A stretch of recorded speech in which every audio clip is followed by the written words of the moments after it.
Welcome to the Be Disciples podcast with your hosts, Kyle Morris and Dakota Smith. Today we have a special episode, and the special episode one is because we went on a mission trip to Mexico, you and I, and also we're recording with video this time around. So it's our first time. First time in a really long time. We did it over Zoom before, back when we first started, but this is our first time with video, and so we're just kind of testing it out with this episode, but we really want to share our testimony of a recent trip that we went on. Yeah, from January 18th to the 24th, we just recently went on a trip to the state of Chiapas, to Mexico. And really, we went to the border of Mexico and Guatemala. And it was a pretty grueling, pretty physically, spiritually demanding trip. And so we just want to talk about those things with you and kind of let you be a visitor on our trip, so to speak, just by way of listening to some things that we want to share with you. So let's start with the chronology of the trip. How did the trip start? How did the trip go? How did the trip finish? We started out, we flew from Kansas City to Dallas, then Dallas to Mexico City, then Mexico City to Tuxtla Gutierrez. Do you remember anything in particular just about the travel there? What was special to you in that time? I don't know about special. Hanging out with me, right? Yeah, just hanging out. I don't really like to travel, so it's a lot of plane rides. It's a lot of waiting for your next flight, going through security, customs, kind of just the grind of, trying to get to where you want to be, right? You're excited to be there, but it's the process of getting there. I'd say the most exciting part was when we met up with the other guys. That's right. In Mexico City. Yeah. We got to see the guys from I-68 Ministries who were meeting us down there to go with us, and who actually invited us to go. So seeing them, seeing faces that you knew, giving them hugs, excited to be together for a week. That was probably the most exciting about on the way there. Yeah. I don't know, when we first arrived in Mexico City, do you remember how hard it was just to look for our basic checkpoint of where to go? And oh, man. I mean, the Mexico City airport is not very organized. Yeah. They use letters when they should use numbers. Literally. And they use all kinds of weird different... You're supposed to go to gate J, and then it's really number like 34 or something. Right. There is no gate J. Yeah, there is no gate J. The screens say J, but the actual printed material has a number. So right. That was really difficult. I'd say when we were in Mexico City, do you remember there was this random girl that was walking down like the food court area in tears? And this is a common theme on mission trips. A common theme for me. We were on a mission trip in 2008 to Vienna, Austria, and it was like, for whatever reason, all of these crying girls just kept like being wherever we were, and got a chance to pray for them and talk to them. So that happened. We also had a great conversation with an individual who, she was attending a Catholic college. I think it's Benedictine University up in Kansas City.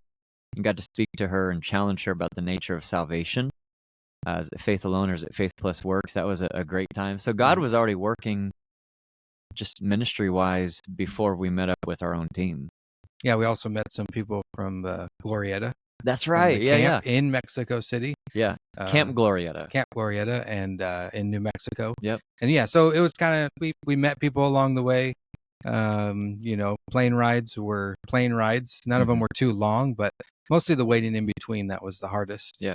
But we finally get into Tuxtla Gutierrez. Well, real quick, and the point on Camp Glorieta is that we're doing a mission trip to Mexico in the Baja area in Penasco in March. But on our way there, we're stamping at Camp Glorieta, which is near Santa Fe, New Mexico. We've never been there yet. So we met like some of the top counselors and administrators from this camp. That was just really cool. Yeah, they're there to recruit international students to work there. Right. Yeah. So just kind of a cool little piece of the trip. Yeah. So we get to Tuxtla. It's late. It's like 11 o'clock or something. We're staying in a hotel that night. Yeah. Before we have to make a lot of driving now to Ocosingo, and then driving from Ocosingo to the actual churches and villages that we're planning on meeting. And so these drives were crazy. Like everyone would be, it's like 3 hours. It was like 5. Yeah. Every time they said how many hours, you just add 2 more. That's the rule of thumb. Yeah. And the roads were windy. Elevation change, speed bumps in the highways, potholes, There's no real rules. People just drive around each other. The risk of roads being closed because of rebels or different groups that want to control and get some money or whatever they want. They just kind of close the roads down, and you just got to wait or you got to go around, which thankfully that didn't really happen to us too much. Right. It did a couple of times. We'll get to that in a minute, but the two guys with machetes. Yeah. So if you added the travel of plane rides, layovers, car rides, I mean, you're talking over 24 hours of travel, almost a day and a half of travel just to get to where we needed to be. Yeah.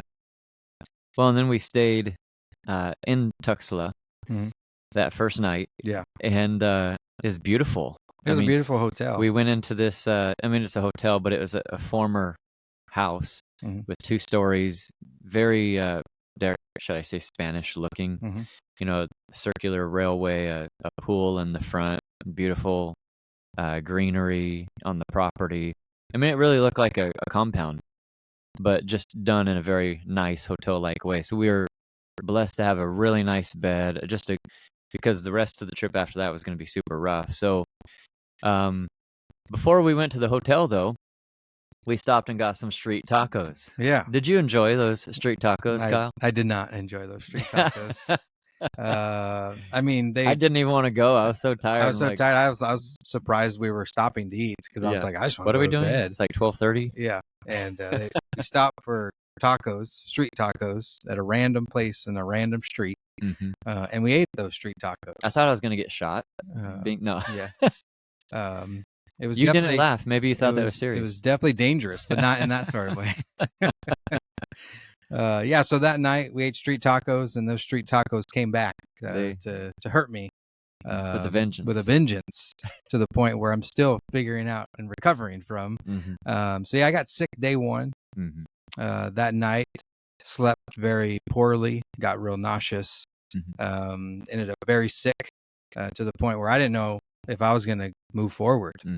Like I don't even get that sick at home. So I was like, what am I going to do? I just kind of got to a place where it came down to either I'm staying in this hotel for the next week by myself, or I'm pushing forward. You were ghostly white too, sweating, ghostly white. I mean, you had been on the toilet a number of times, thrown up once. Yeah. We were trying to figure out if we were going to have to stay at the hotel one additional night before moving forward. Our team didn't know what it would do with Kyle. Is he going to be able to go? We prayed for you multiple times. So yeah, and I just spent time in prayer in that room. And this was probably the moment of the trip for me that was like, not just because it was physically demanding, but there was a moment of faith in this process of figuring out what I'm going to do next. Because I didn't come to Mexico to sit in a room. We came to Mexico to share the gospel. And so I just spent time in prayer going, Lord, why is this happening? Or how am I going to get through this? Strengthen me, just heal me right now in this moment, whatever. I just want to go so we can complete what we came to do.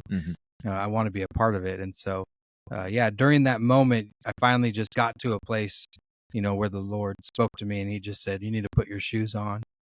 You need to pack up your bags and you need to walk out that door. It's time to go. And I'm still sick. Like, I'm like, well, how am I going to do that? Because I paralyzed on the bed. Yeah, I'm just like laying on the bed. Like, I don't even want to move. And so I put my shoes on. I packed my bags. Still feeling sick. And I'm like, Lord, I don't think this is a good idea. You're like talking back to the Lord as if you know better. And he just said, no, you need to walk out that door and trust me. And so I was like, well, there's something about walking out that door that I need to do. And so I'm just going to go do it. So grabbed my things, walked out the door, came down and said, let's go. Yeah. And I did not know what the drive was going to be like. And I did. I felt so bad. And so I knew it was going to be long, but I didn't know it was going to be rough. I didn't know it was going to be windy. I didn't know it was going to be a trip that even if I wasn't sick, I would probably feel sick on this drive. And so stop, go, traffic unexpected, windy roads, windy turns. Yeah. It was definitely rough, but the Lord provided. It was that moment of stepping out in faith and just trusting God that he's going to take care of me the rest of the trip and move forward, even if it's hard and it's not fun and it's going to be a struggle the whole time. The mission's more important. And I know that if I just continue to do what the Lord wants, which is to share the gospel, then he'll pave the way. And so that's what he did. Now, was I completely healed and felt great the rest of the trip? No, but it was definitely not as bad as it was. And it got better gradually throughout the trip. Once I got some more sleep the next night after driving there, I was able to sleep a lot. And the next morning, at least had a little bit of energy, tried to stay hydrated. And just from there on, just pushed through. It was difficult, but the Lord moved, the Lord spoke to me. And it was just one of those moments where you learn that through prayer, it's important to understand there's an element of faith. There's a part that you have to participate in. It's not just like, all right, God, heal me. I'll just stand here until you do it. No, God's like, no, you need to step forward in faith and I will take care of you. But there's an action that needs to take place. And so that action took place and it was hard. And I don't take credit. I just know that the Lord gave me the strength and the Lord provided what I needed. And I did not there was a part of me that I just didn't want to go because I was like, there's just no way I can do this. But the Lord said, no, you came for a reason and you need to go, whether you like it or not. There's a theme of the trip where we were both confronted with intentionally having to do hard things. Like when given an option of doing what was difficult versus leaning into what was comfortable, we'd have to choose hard things. And the thing about choosing comfortable things is you never, ever reach a point where it's enough comfort. Like whenever you choose comfort, that's good enough. But then what do you want next? You want more of it and more of it and more of it. And I think choosing hard things builds your character, builds you as a man. And so doing the difficult, it was really key on this trip and something that I came away with. There's another part of the trip where I didn't get sick like you did, but where I could share something similar. But I was really proud of you because we put you in the front seat of the vehicle. Wesley, our missionary who I've known for 17 years, love him to death, but he wasn't, how would I say, even driving. Love Wesley, but it's not like he was cognizant of start, go, start, stop, that sort of thing. So even the driving was a little rough, and I was just watching you hold that handle there on the door, like you put your head out the window to get some air. There were moments like if we're driving and the air's hitting me, I'm feeling okay. But there were moments we had to stop for a little bit because like a bridge construction, and it started to get hot, and I started sweating, and I was like, this is not going to go well. And in Mexico, I don't know how they decide this, but there's literally a speed bump like every length of a football field. In the most random places where speed bumps aren't needed. There's just a speed bump there for no reason. Right. And they're not like big speed bumps to where you just kind of roll over them. They're like tiny, tall ones. So you really like hit them hard. Yeah. And it was not fun. I think the part for me looking into the trip that made it difficult to move forward was I knew the comfort of a hotel room was over until the very end of the trip. Yeah. I knew we were going to villages without electricity and running water. Yes. I wasn't going to go to another location to where I could rest in a nice bed and I could have a nice bathroom to go to if I needed to. Yeah. I knew I was going to go to the roughest possible situation being sick. And so that was hard. Like I had to by faith go, God, you're going to take care of me and I'm not going to need those things. And you're going to help me get through this. And so by the time we got, to the first village, not that I was good, but I definitely wasn't in rough shape anymore. And the sleeping quarters was just sleeping on the ground. I think I slept on a couple benches pushed together, some wooden benches, a couple pews that they had in their church. And that was kind of the situation. The rest of, for a few nights was, sleeping on rough ground, where that was the concrete in the next village. We just had sleeping bags in our a little pad that we, blew up with air that barely kept you off the ground. And, luckily the weather was pretty good, I think. And so there were some positives, but the amenities were not what I'm used to, or the luxuries in which I'm used to having each and every day. To be able to just go get water whenever I want or go get food whenever I need it. We were eating what they provided in the villages, which may have been a saving grace because it was just basics: beans, rice, and chicken soup, and potatoes, things that wouldn't hurt my stomach, things that were pretty tame for the stomach. And so that may have been a good thing, eating those type of foods. And so, yeah, it was just thinking of all those things moving forward. I had to block it out and just say, Lord, you're going to take care of me, and I'm just going to keep moving forward with the team. Yeah. And I know the team will take care of me. My best friend's with me, and I'm just going to move forward. Mm-hmm. And I don't want to disrupt our plans. I don't want to lag behind. And so the Lord provided in all of that. And I think the Lord provided in all of that because the purpose of the trip was to spread the good news. That's right. It wasn't for any other selfish reason.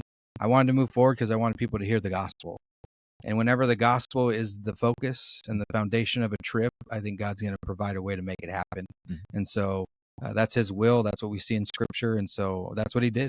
Yeah, it's amazing when you look in Scripture, just as a side note, miracles don't happen arbitrarily. Miracles always take place when Scripture is being written and developed, when God's plan of salvation is being moved forward, when the gospel is being preached in the New Testament. Like, these things accompany, they ornament the gospel. And so I actually do believe it was quite incredible. You went from ghostly white, sick, barely able to get off the bed, all the way to saying, I'm just going to go and we'll see. And to see your improvement from that moment was, I mean, it was like bang, bang. And it was really cool to see, I think, God's hand on you for the trip. So let's move and let's briefly talk about Wesley Baker for a brief minute, and then let's talk about the travel up through the villages and what that was like, and then some of the ministry we did in the villages. So I've known Wesley Baker, a supported missionary through I-68, since I was a sophomore in college. Wesley was a worship leader at my previous church that I went to in college. Wesley just married 4 years ago a woman named Nellie. They have 2 children. So it was really good to see Wesley. I hadn't seen him in about 6 years, but after our college days, we stayed in touch and that sort of thing. They own a little, 3-story apartment in Ocosingo, and they've done a really great job with the place. They live really simply, but they also have some of the basics that we have, like TV and Roku and that kind of thing. But internet. But he's currently doing Bible studies there in Ocosingo, working with a local pastor, trying to reach other individuals in the area, either by way of evangelism or equipping. He's doing a fantastic job. It's really hard work. You know, it's hard being a missionary because you often feel alone in what you're doing. And so the work is really difficult, really arduous. They're also doing a ton of ministry in the villages because the villages largely go unreached. And he's doing a great job. One thing that was a component to this trip that we didn't know of until we had already committed was the villages that we were going to. Voice of the Martyrs had done like a whole segment on Chiapas, Mexico, on YouTube. You can look it up. I think it was done in 2010, 2012. And there are Christians in these villages that had faced persecution. Their buildings are being burned down. There were a couple of deaths because of a rebel group called the Zapatistas. And the Zapatistas are like this anti-government, Marxist, socialist group that takes it upon themselves to see to it that these jungle villages are kept preserved in their culture and all of those things. So even though these guys, ironically, are anti-religion, anti-capitalism, anti-government, they live the high life. They visit all these people in Europe and they do their thing, while the people in the villages in the jungle are still utterly poor. Nothing has improved. And so it was crazy. What I'm trying to say is as crazy as we drove to this location, it was probably 6 hours total to get to our first destination, jungle driving. And you'd go through one village and they'd have electricity, so it's a pro-government village. And the homes would be at least in better condition. Made out of block. Rather than wood planks. Then you'd go 5 miles down the road, you get to another village, and there'd be the sign that says Zapatista Village in Spanish, and no capitalistas, no capitalists here, no religio, no religion, no nothing. And it's black and red colors. It looks like It's black with a super red star. super terrace looking and stuff. And so anyway, the people in those villages look a little more downtrodden. The expression, the countenance on their face looks a little more worn. I think for the most part, they're just farmers that want to live, but ironically, it seems like they're oppressed by the people who are advocating for them, which seems to always be how it goes, doesn't it? Yeah, it was very interesting to drive through, and you're driving through their villages. I mean, you're not stopping because they don't want you to, but you're driving through, and the people are kind of looking at you, and some people would wave and say hello. Yeah, and but you just kind of had to go through all this like rebel territory just to get to the villages that aren't a part of that. Yeah. And so it was kind of, I don't know if it was scary or not. They just looked like regular people doing their thing. You just don't know who's behind the villages or who has ulterior motives or right. And you're kind of going in, and you're going in, and they're seeing you, so you're kind of like, well, on the way out, are they waiting? Yeah. Are they looking for us after this? That was at least our thought. Yeah. I mean, and you've had that experience before in the Philippines, so I have, yeah. where they do start tracking you, and they're trying to figure out where you are because they don't want you there. And so there's a little bit of that in your back of your mind. But we did have, Wesley with us, and then we had a local traveling pastor named Jaime. And he was awesome. He knew Spanish and the local language of the villages. Because Sotao. Yeah, and they did not speak Spanish, so we needed him. And he travels to these villages on a regular basis. So he kind of had the in. He was the friendly face. When people saw him, they knew, hey, everything's safe. We trust him, and he's built those relationships. So, yeah, it was a hard drive. It was muddy. Yeah. There's big old like holes in the ground where you had to drive through. It was like 4x4, and and you're in the jungle, and we went through so many different elevation changes and different things that it was really cool to see God's creation in that way. I'd never been in a jungle like other than Jamaica a little bit as a rainforest, but that was a big jungle, lots of mountains, and so very, very fun. Two things that happened on the way there. So Sotao is the original Mayan language. So we were straight up in old school, like Mayan territory. And we passed what they believe is the highest elevated structure, Mayan ruins. It's called Tunia. And unfortunately, we didn't get to visit it, but we drove past it, and it seemed like it was maybe a mile off in the distance. And we had this great open area to see the whole thing as we were driving. That was beautiful. We also stopped at it wasn't a gas station, but more of because they didn't have gas, but it's like a roadside convenience store. A roadside convenience store where before you break off the paved road and you go onto the dirt road, people stop for soda and chips and that sort of thing. And it was really cool because we had the opportunity to share the gospel there. Like we purchased our drinks and our chips. Wesley and Jaime were translating. And I thought this was the coolest thing, that when the gospel was being communicated, it seemed like 15 people there, and it ended up being maybe 30, 35. And to see people not walk away and dismiss it like they would in America, but to see people congregate and to be like magnetized towards the message was really, really cool. And I think that was important for Wesley to see, because Wesley wrestles with evangelism. And he told me, he said, that was my favorite part on the trip, because I wrestle with just jumping in and sharing the gospel. And he said, after what happened, it makes me think, oh, it's not that difficult. Like I should do that more often. And he told me afterwards, the reason why they were congregating is because the gospel is like basically prohibited in many of those villages. And so they were listening to something they'd never heard of before. The gospel of grace, not of works, but of grace. And so that was a really big encouragement to just see the movement of the Lord and that aspect of the trip, unplanned ministry opportunity. And so that was before we broke off into some of the most thrilling jungle travels, I guess you'd say. Yeah, so then we went to, the first village we went to was the furthest one away. I don't even know what it was called. I don't know what the village is called. I know there was 90 people in this village, was the number. And really the church we visited there was really just a family. That was the church, I think, moms and dads and some children. Yeah. And there wasn't very many, maybe 8 10, Yeah, something like a that. church of 10 people. The man who looked about my age, I think he's the pastor because he can read. He has a Bible and he can read. And yeah. And this village was located at the end of the road. So in a very literal sense, where the dirt road ended and the jungle started, that's where the village was. So we took this road as far as we could go. Yeah, and there's no law enforcement.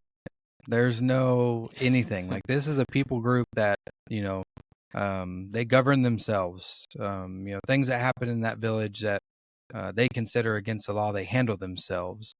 So it's just, you're in a whole new kind of Wild West. It was just handled by the town. They just handled by the people. That's exactly what it felt like. And that's how they lived. They're farmers. They build everything themselves. The food is something that they gather themselves. They do a little bit of selling things in the city to make some money for maybe some supplies, where they'll make that trip every now and again. But really, this village didn't have electricity, didn't have running water. It was pretty much as bare minimum as it gets. Wooden structures. The church was made out of wood. Their houses were just made out of wooden planks. I believe they slept in hammocks. Which probably would have been a better idea. I should have brought a hammock. I know it. Next time that'll be the case. And then, but it was, when we arrived to this first one, the first thing we saw was this woman who was the mother. This is really touching. Of the church, who was preparing food and getting ready for us to be there. But once we arrived, she just burst out in tears because she was so happy that we would come all that way to visit them. That they had guests. You could tell she had it was more of a weeping. Yeah, like a spirit of hospitality she had, but that is not a thing she does very often. And so it was just a weeping of thankfulness. You could just see she was excited that we were there, and she was grateful. And so when you get that reception, those things you've been thinking in your head and building up about the dangers or the different stuff, or how are these people going to be, all that kind of just drops, and you go, oh yeah, we are welcomed here, and they want us to be here, and they're excited about it. And so I'm excited about it. So that kind of changed at least my attitude a little bit. It actually softened me up a little, and I didn't feel like I had to look out for anything. I could just be there and be with them and try to get to know them the best we could. We didn't know their language, but you kind of got an idea of a little bit of who they are and how they live and what they're doing. So it was a cool moment. Yeah, and they gave us their best too. Fresh, handmade corn tortillas. Whatever these black beans were that they literally dug out of the soil up the mountain behind them. Yeah, they grow them in some sort of sandy soil up in the mountains, and it's like the only place you can grow them. But these beans were good. They were good. They tasted very different than any beans I've had. Power. Everybody was tooting. Yeah, that's sleeping in that church that night. The only downside of eating beans. That was like jet fuel or something. Yeah. So they made. They even went to town, I think, and bought eggs for us. Yes. So we could have eggs. We had chicken. Most of these villages have chicken, but there was plenty of food. Yeah. Too much. I couldn't eat it all. Yeah. But it was very. They call it a coffee, but it's kind of it's some sort of like a seed or some sort of bean in the jungle that they soak in this tea. And it's very sweet. They had some sugar, and it tasted fine, and they'd serve it hot. So that was good. It doesn't have any caffeine or anything, but it was a good drink. And that was pretty much in all the villages. Same drink, same food, but very hospitable. Wanted us to make sure we had everything we needed. And that night we preached. 3 of us preached. And keep in mind, preaching there is a little different than here. So our sermons are more like 10 minutes long because of so many jumps in translation. So I preached out of the encouragement of Jesus to the disciples on the road to Emmaus in Luke 24. You preached on John 3? John 3. Yeah. Nicodemus, being born again. Yeah. And what that means. Yeah. Yep. So sharing the gospel from Jesus provides it. It's not something we earn. Yeah. It's something that Nicodemus had to make the change to be born again in Jesus Christ, and not in of his works and his knowledge, because Nicodemus was a Pharisee. He knew a lot.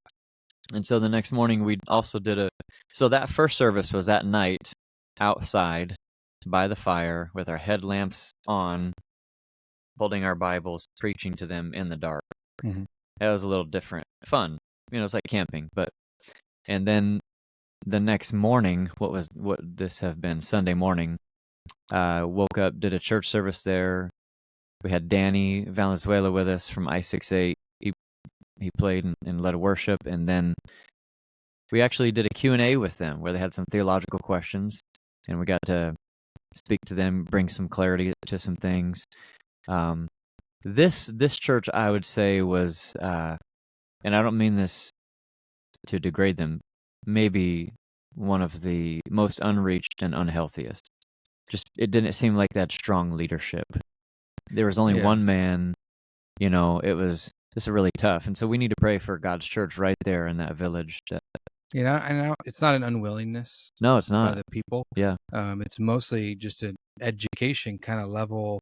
Got one guy who can read. They can't read the Bible on their own. Mm-hmm. And so it goes through somebody else. And so they can only really get those teachings at those times. So I do think they could, and I don't know what their day-to-day is always like. That's right.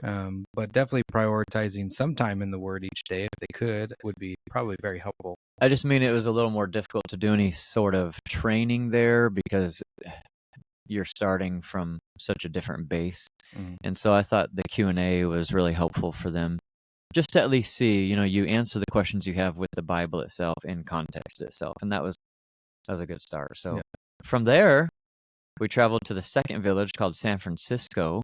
Which is about an hour away. An hour away, through the jungle still, but this is a community of a couple hundred families.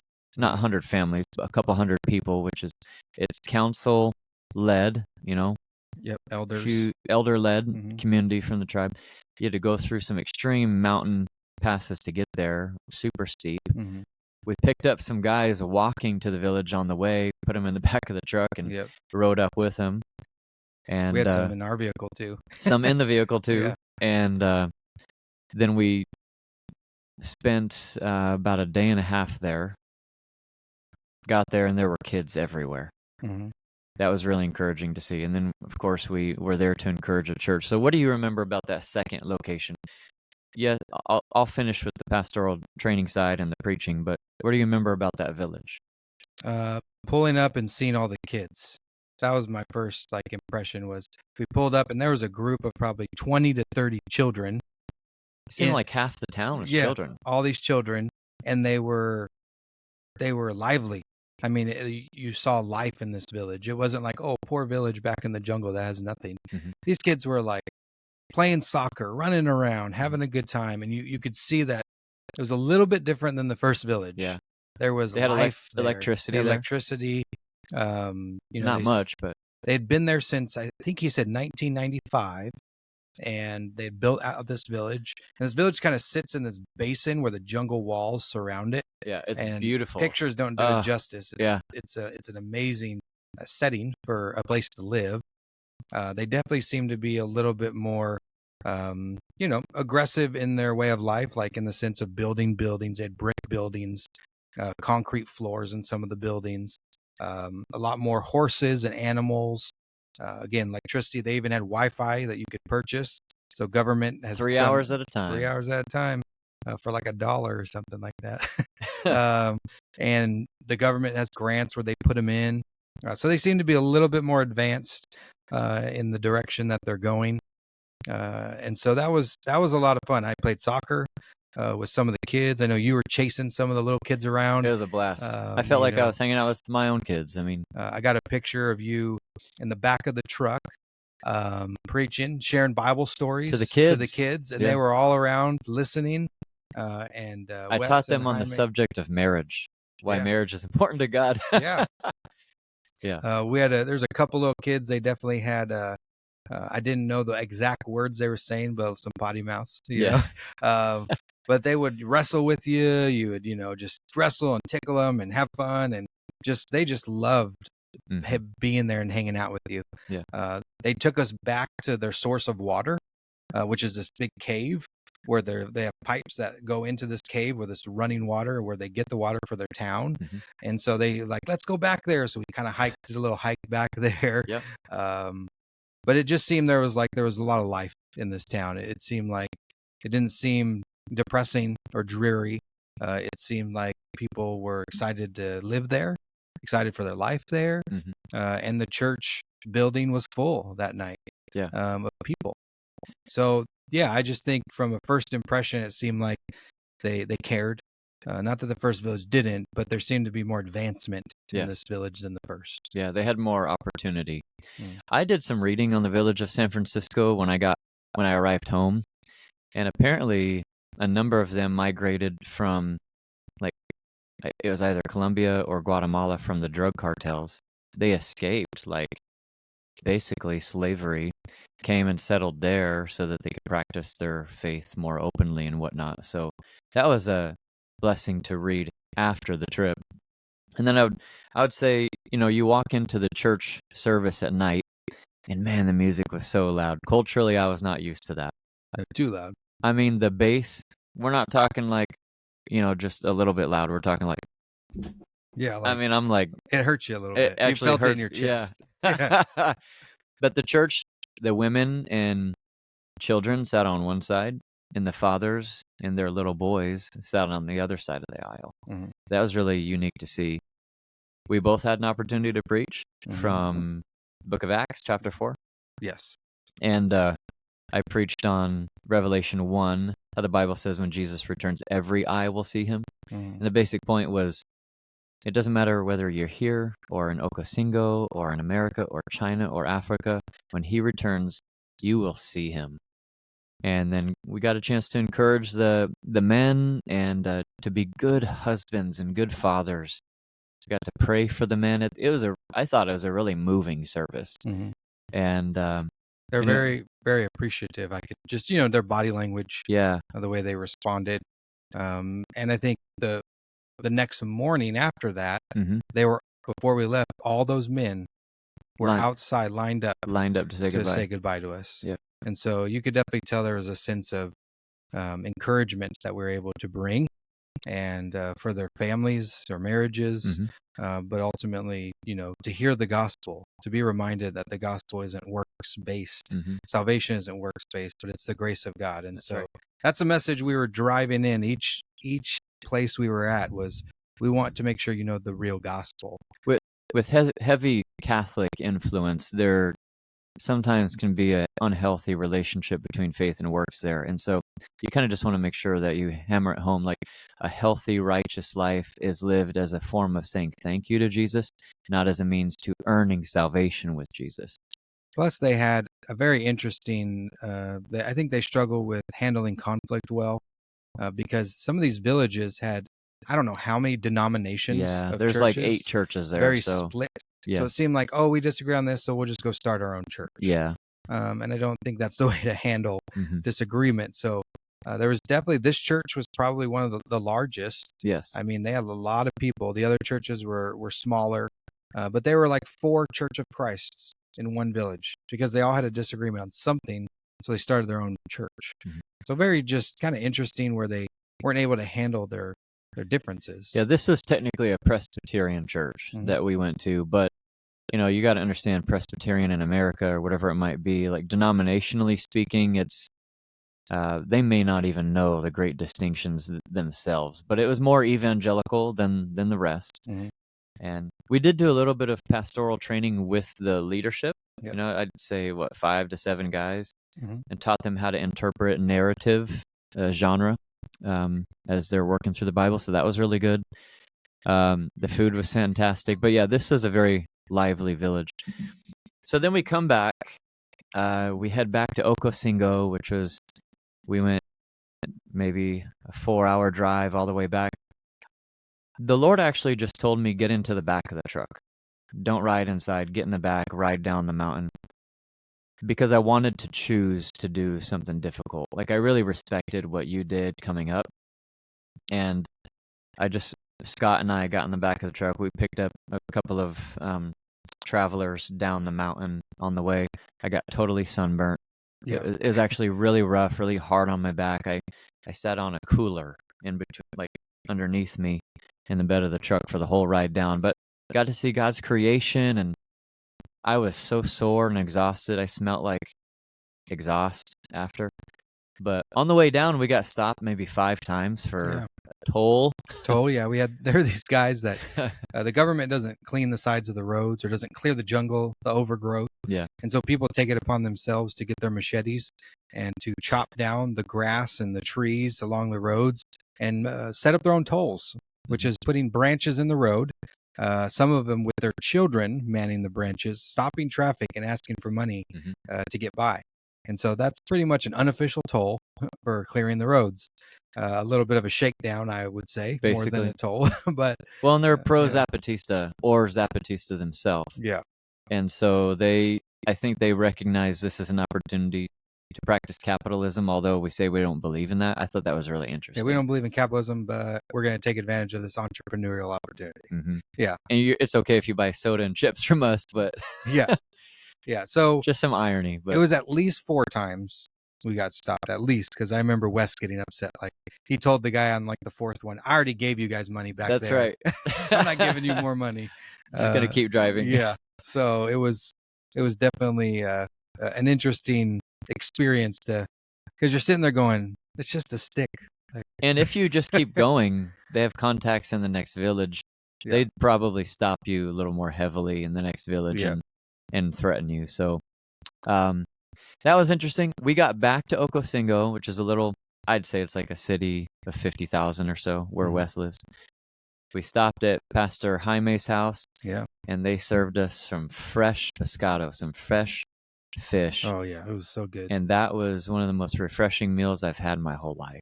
Because it was like, the fish was really good, but it was like cucumber and like just fresh vegetables and onions and tomatoes and salsa. And it was very fresh, very, it just kind of. It was caught the day before. It was caught the day before. And it rejuvenated me a little bit. Yeah. Some different food, especially some meat, some fish. It was light, but it was filling at the same time. So very grateful for his hospitality as well. And then that night, after we rested at Wes's house for like a half hour, we went to one last church in a village about an hour away, not too far away, but really it was a 2.5 hour drive. Yeah, but 2.5. This church was massive, at least the building. The building was, yeah. I mean, brand new tile, walls, pillars, paint, everything. Yeah. And new pews. This was maybe one of my favorite moments. I preached out of 2 Timothy chapter 4, Paul's final words to Timothy, to preach the word, be ready in season and out of season, train up leaders, stuff like that. There's going to come a time where people have itching ears. And you know what? Like, basically this opportunity, it wasn't the church, but it was their whole leadership team and then their women's leadership team. And we just had an opportunity to say, like, if you don't prioritize training up leaders, you will have a beautiful building with nobody in it.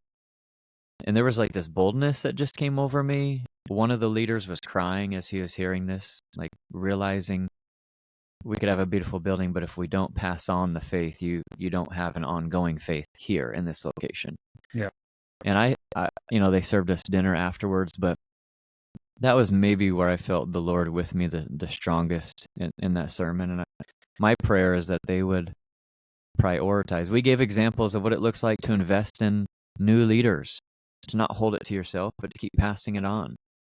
And that was a really just touching moment for me. So to conclude the trip with that, I was pretty excited, like that topped it off for me. Yeah. And really after that, it was pretty much just stage by stage travel all the way back. Yes. But one of the things we did throughout the whole trip was we studied God's word. Oh yeah, that's true. As a team, just us. Yeah. We took different passages throughout Scripture, different. We kind of stuck with one genre. Narrative. We did the Red Sea crossing, David and Goliath. Yep. And then Sennacherib in Assyria coming against Hezekiah. It's in Isaiah 36 and 37. Mm-hmm. And so we were able to study God's word together, help equip the I-68 guys. Yes. And just have good conversation, be in the word together. And so there was the element of prayer, being in the word together, preaching the word, building relationships, reaching these people. And so it was, a multifaceted trip. It wasn't just focused on one thing. We tried to ensure that it wasn't just travel and ignore the word and just preach it when it's convenient. All of our free time was in the word. But we were in the word the whole time. Every time we stopped, either had a meal, we're at Wes's house, in the villages, in the morning, whatever that was, we spent time in the word. And so we try to use our time to the best of our abilities to grow in our walk. Well, and what came out of that was now the hope and the expectation for next year. And so we already do our pastoral training for pastors in September. We've done that 2 years in a row. In Penasco. This coming September will be our 3rd year where we do that. But the idea that's now come out of this trip is, hey, next year, rather than spending all this time on the travel, we're going to then stay in Ocosingo. We're not going to go back to the villages where it's a little more risky. But we're going to bring down, we're going to pay for the pastors this is I-68 talking. Mm-hmm. I-68 now wants to bring the pastors from the villages, put them in a hotel, get a conference room, and do a pastoral training for these unreached pastors in the village areas. Mm-hmm. And so if we go back next year, we won't travel back to see them, but they'll come to us, and we'll spend all this time just training and equipping them. I-68 as an organization, they have their specialty with the house builds, but they're starting to transition to equipping more of like a seminary-like ministry, where they're starting to train, pastors in the area, so that you don't just have the physical necessities met, you have the spiritual.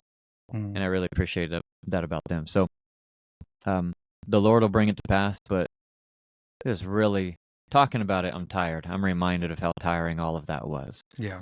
We came back, there's a massive fog storm, and could barely see driving back.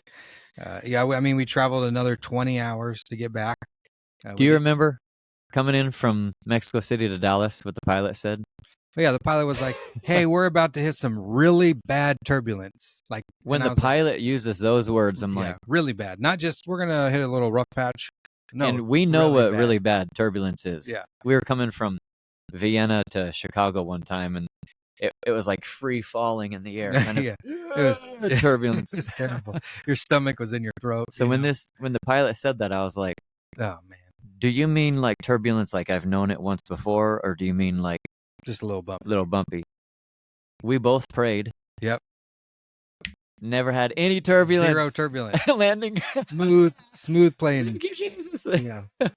Yeah. So there was definitely blessings and reminders of God being right there with us the whole time. Yeah. And having faith that those things would happen, and not doubting. I think times when we doubt is when we're unsure of our own belief.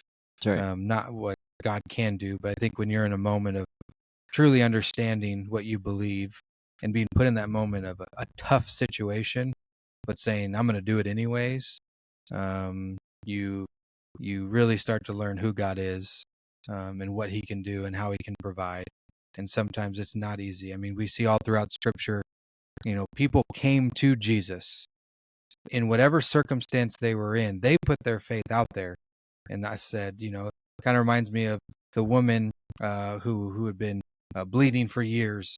If I could just touch his cloak, if I could just touch his cloak, if I could just get through this crowd and I could just touch his cloak, I would be healed. Yeah. And it's like that. She took the steps forward. She put faith in Jesus Christ. She knew, she believed. God always had the power, but she took that step in her suffering to come to the Lord. And so I think those moments in our life are, obviously you don't want those every day because they're hard and tough, and they wouldn't be as pivotal if they were every day too. But I think they are important to be in those situations as a believer, to not stay comfortable, to test your faith, to have those testings, and to go out there and do it. When I first heard of the trip, I was all about it. Let's go. I think if I knew what was going to happen, I would have been like, nope, You would have leaned into comfort. I would have leaned into comfort. Nah, staying home. Yeah. My wife's pregnant. It's probably just better. I could come up with 1,000 excuses, right? I've got a bunch of kids. We're leading a church. Right. There's plenty to do here. There's a lot of ministry. Yeah. But there was a moment for us to get out of that, to go do something uncomfortable, and to just put our faith at the forefront, and to really live sent, as we talk about in our church. Yeah. I know, church family, you're the ones that are going to listen to this podcast. That's right. More than anybody else. So really, we went on this trip because we want to encourage the church, that we need to go on these trips more as a church, not just you and I, but as a church, continue to go into the mission field, continue to go reach the ends of the earth. I remember multiple times on this trip you said, man, this is the ends of the earth. It is. This is the last village in the jungle. Yeah. And so we need to stretch our faith and get out of our comfort zone. And because it really does grow you. It really does stretch you. It sanctifies you. And faster than maybe just the day-to-day grind of what's going on now. Not everybody's life circumstance is in a place. Maybe right now you are struggling in something and you are being sanctified right now here in Ottawa, Kansas, and that is totally fine. But I do think there's times where we have to step out of what is normal and we have to do things that we're uncomfortable with. And when we do that, we grow and we understand God more. I think if I were to conclude with just a couple of thoughts, here's some things that I would say. Number one, we have an upcoming trip to Mexico in the Baja area, March 8th to the 16th. We still have room for 5 to 7 people to go. So church family, I'm praying that the Holy Spirit would keep knocking on your heart and you would say, I'm going to go on that trip no matter what. I'm going to get out of my comfort zone. I'm going to sacrifice something. I'm going. Please let that be you. We need 5 to 7 more people. So that's a practical thing. Second, it was really good to pray for the Lord to protect us while we were there under pressure, and to pray for my wife and to pray for my children so that when I came home, I tell you what, I first saw my children at co-op. We hold a co-op here on Thursday mornings. I came home and individually went to each of their classrooms and pulled them out of class and just hugged them and held them and cried, because my prayer was, Lord, I don't really think this is like super, super risky, but nevertheless, I pray that you'd give my family back to me. They are yours more than they belong to me. They belong to you first. But let me return and be reunited with them. So that gave me a great appreciation for life and for my family coming back here. And it's like when you're taken out of your comfort zone, you're reminded of what you have. And in coming back and being reminded of what I have, it makes me want to be that much better of a husband, better of a parent and a daddy, better of a pastor, better of a friend. It's almost like when you put it all on the line because of Jesus, you remember who belongs first to begin with. Jesus belongs first.